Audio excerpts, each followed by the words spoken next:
आज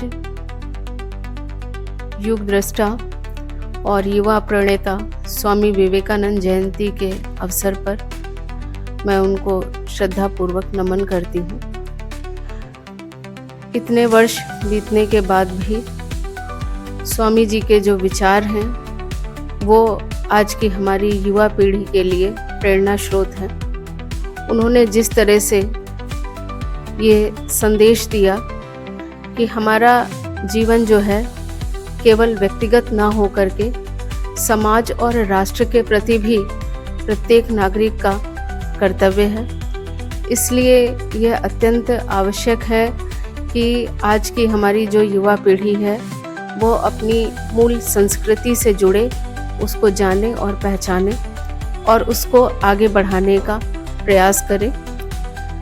साथ ही वो अपने उद्देश्य स्पष्ट रखें और जब तक उद्देश्य की प्राप्ति ना हो जाए, जैसा उन्होंने कहा कि तब तक जो है वो बढ़ते रहें जब तक कि उनके उद्देश्य की प्राप्ति ना हो जाए। और उद्देश्य क्या हो युवा पीढ़ी का, यह बिल्कुल स्पष्ट होना चाहिए।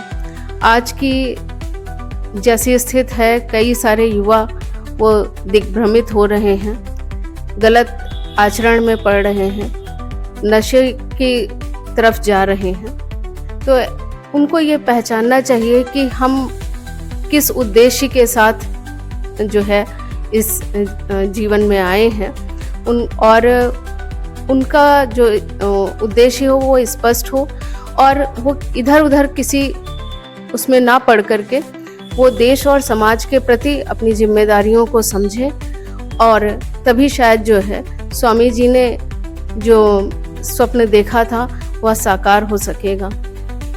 आज अत्यंत आवश्यक है कि हिंदू समाज जो है वह संगठित हो और वो टुकड़ों में ना बटे, और जब हिंदू संगठित होगा तो निश्चित रूप से हमारा हिंदुस्तान जो है वह एक सशक्त राष्ट्र बनेगा। स्वामी जी ने यह भी संदेश दिया था कि मनुष्यों की सेवा ही ईश्वर की सबसे बड़ी सेवा है। उन्होंने कहा था कि नर सेवा नारायण सेवा। इसी उनके वाक्य को चरितार्थ करते हुए आज विद्यालय के बाहर एक चाय वितरण का कार्यक्रम विद्यालय की ओर से रखा गया है। इस ठिठुरती ठंड में विद्यालय के द्वारा एक कप चाय अगर किसी को दी जा सकती है तो यह एक सेवा के भाव के साथ यह कार्यक्रम आज उनकी इस जयंती पर समर्पित किया गया है। इसी के साथ मैं अपनी बात विराम करती हूँ।